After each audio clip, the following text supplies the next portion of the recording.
والسماء ذات البروج واليوم الموعود وشاهد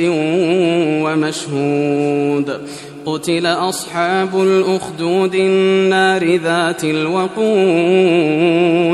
إذ هم عليها قعود وهم على ما يفعلون بالمؤمنين شهود وما نقموا منهم إلا أن يؤمنوا بالله العزيز الحميد الذي له ملك السماوات والأرض والله على كل شيء شهيد إن الذين فتنوا المؤمنين والمؤمنات ثم لم يتوبوا فلهم عذاب جهنم ولهم عذاب الحريق إن الذين آمنوا وعملوا الصالحات لهم جنات تجري من تحتها الأنهار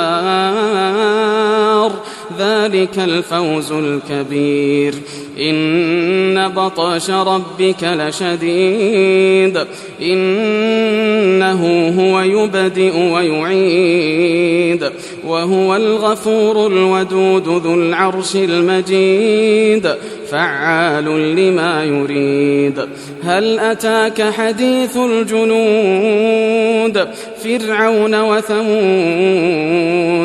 بل الذين كفروا في تكذيب والله من ورائهم محيط بل هو قرآن مجيد في لوح محفوظ.